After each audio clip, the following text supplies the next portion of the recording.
จากเจ้าหญิงนอกสมรสสู่ราชินีผู้พลิกประวัติศาสตร์โลกท่ามกลางวังวนแห่งข่าวเลือดและการเมืองในราชสำนักทิวดอร์ใครจะเชื่อว่าเด็กหญิงที่ถูกตราหน้าว่าเป็นลูกนอกสมรสและต้องเห็นมารดาถูกประหารชีวิตจะก้าวขึ้นมาเป็นกษัตริย์หญิงที่ทรงอำนาจที่สุดแห่งยุคพบกับเรื่องราวชีวิตของพระนางอลิซาเบธที่ 1ผู้เปลี่ยนเกาะอังกฤษให้กลายเป็นมหาอำนาจทางทะเล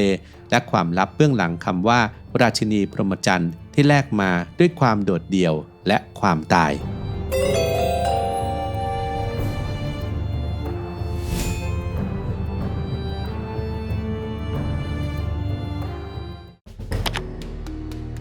หลังจากอย่าขาดจากพระนางแคทเธอรีนแห่งอารากอนได้สำเร็จเมื่อปี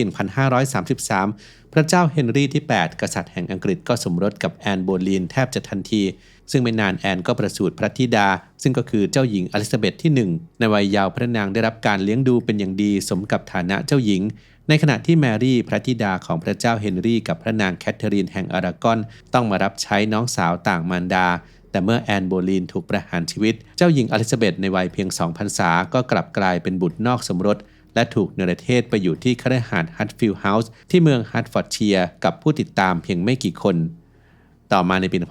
1537 เมื่อพระนางเจนซีมอร์ประสูติพระโอรสคือเจ้าชายเอ็ดเบิร์ตและสวรรคตลงหลังจากนั้นไม่นานอลิซาเบธยังคงใช้ชีวิตอยู่ที่ฮัตฟิลด์เฮาส์พระนางใช้เวลาในการศึกษาหลายภาษาได้แก่ฝรั่งเศสอิตาลีสเปนลาตินและเฟรนมิชจนเชี่ยวชาญเป็นอย่างดีในปี 1540 พระเจ้าเฮนรี่สมรสกับพระนางแอนแห่งคลิฟและหย่ากันหลังสมรสไม่นานพระนางแอนยังคงใช้ชีวิตอยู่ในราชสำนักอังกฤษในฐานะน้องสาวของพระเจ้าเฮนรี่อลิซาเบธมีความสัมพันธ์ที่ดีกับแอนนางหมั่นไปเยี่ยมแอนที่ปราสาทเฮเวอร์อยู่บ่อยครั้งหลังหย่าขาดจากพระนางแอนแห่งคลิฟแคทเธอรีนฮาร์วาร์ดสาวน้อยวัย 17 ปีและยังเป็นลูกพี่ลูกน้องกับแอนโบลีนก็ได้กลายเป็นราชินีองค์ที่ 5 ของพระเจ้าเฮนรี่แคทเธอรีนให้ความรักแก่อลิซาเบธเป็นอย่างดีพระนางยกย่องอลิซาเบธว่าเป็นธิดาของกษัตริย์ทั้งสองไม่เพียงแต่เป็นมารดาเลี้ยงกับลูกเลี้ยงเท่านั้นแต่ยังเป็นญาติสนิทมิตรสหายกันด้วยหลังจากแคทเธอรีนฮาร์วาร์ดถูกประหารชีวิตเมื่อปี 1542 หลังจากนั้นอีก1 ปีพระเจ้าเฮนรี่ในวัย 52 พรรษาก็สมรสใหม่กับแคทเธอรีนพา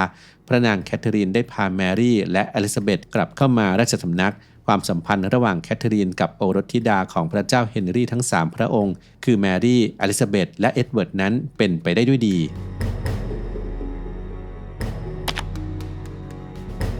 เมื่อพระเจ้าเฮนรี่ที่ 8 สวรรคตลงในปี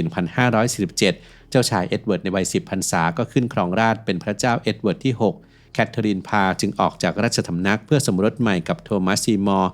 อลิซาเบธก็ตามแคทเธอรีนไปด้วยแต่ในปี 1553 พระเจ้าเอ็ดเวิร์ดก็สวรรคตลงซึ่งพระองค์ก็ได้มอบราชบัลลังก์ให้แก่เลดี้เจนเกรย์เพราะไม่ต้องการให้พี่สาวต่างมารดาอย่างแมรี่กับอลิซาเบธมีสิทธิ์ในราชบัลลังก์เลดี้เจนเกรย์เป็นราชินีได้เพียง 9 วันก็ถูกเจ้าหญิงแมรี่ที่ได้รับการสนับสนุนจากชาวแคทอลิกยึดอำนาจและถูกประหารชีวิตแมรี่ขึ้นครองราชย์เป็นพระราชินีนาถแมรี่ที่ 1ในยุคของพระนางแมรี่ได้มีการปราบปรามชาวโปรเตสแตนต์อย่างโหดเหี้ยมจนได้รับฉายาว่าแมรี่ผู้นองเลือดพระนางสมรสกับพระเจ้าเฟลิปเปที่ 2 กษัตริย์แห่งสเปนเพื่อที่จะทำให้อังกฤษกลับไปเป็นคาทอลิกอีกครั้งส่วนเอลิซาเบธกลายเป็นผู้ต้องสงสัยว่ามีความเกี่ยวข้องกับกบฏโปรเตสแตนต์ในปี 1554 นางจึงถูกคุมขังอยู่ในหอคอยลอนดอนที่เดียวกับแอนโบลีนมารดาของนางพระนางแมรี่ที่ 1 ปกครองอังกฤษได้เพียง 5 ปีก็สวรรคตลงในปี 1558 อลิซาเบธในวัย 25 พรรษาก็ถูกปล่อยตัวออกจากที่คุมขังในหอคอยลอนดอนเพื่อเดินทางไปยังพระราชวังเวสต์มินสเตอร์พระนางเข้าร่วมพิธีราชาภิเษกและขึ้นครองราชย์เป็นพระราชินีนาถอลิซาเบธที่ 1 แห่งอังกฤษ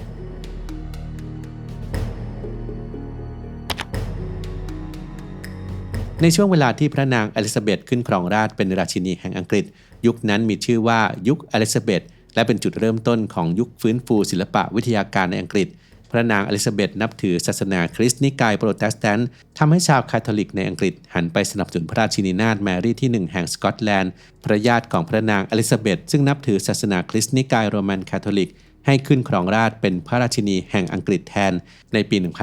1587 พระนางแมรี่แห่งสกอตแลนด์ที่ถูกคุมขังด้วยข้อหากบฏก็ถูกตัดสินโทษประหารชีวิต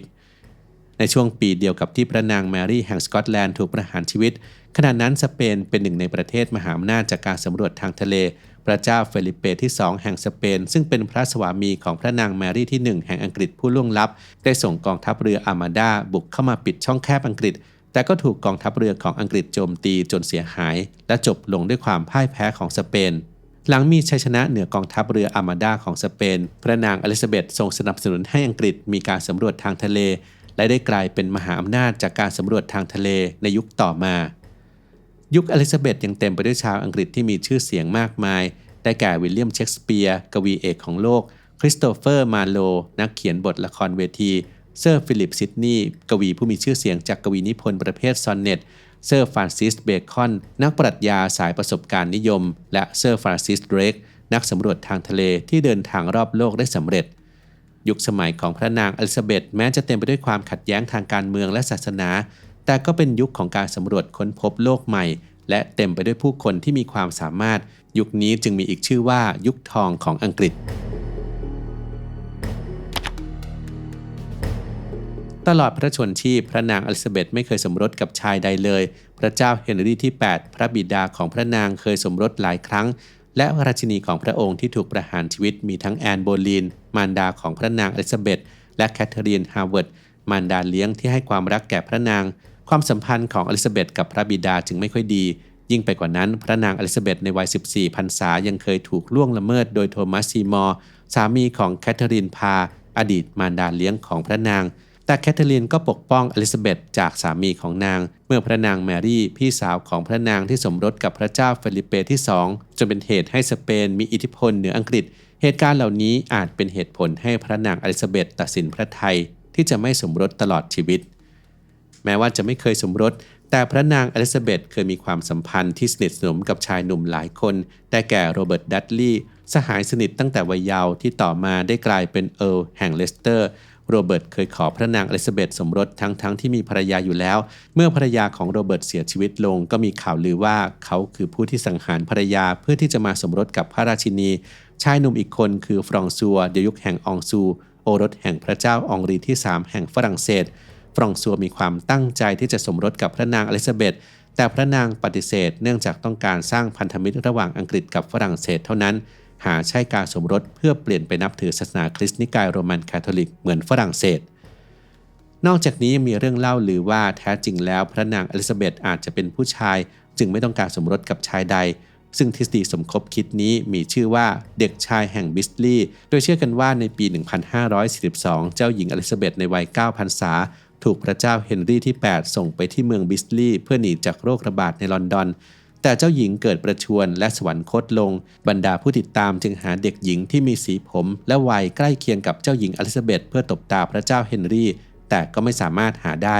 พบเพียงเด็กชายเท่านั้นและเชื่อกันว่าเด็กชายคนนั้นใช้ชีวิตในฐานะเจ้าหญิงและได้ครองราชย์เป็นราชินีอลิซาเบธมาโดยตลอดสมญานามราชินีพรหมจรรย์ของพระนางอลิซาเบธก็เป็นที่มาของชื่อรัฐเวอร์จิเนียที่สหรัฐอเมริกาหนึ่งในประเทศอาณานิคมของอังกฤษ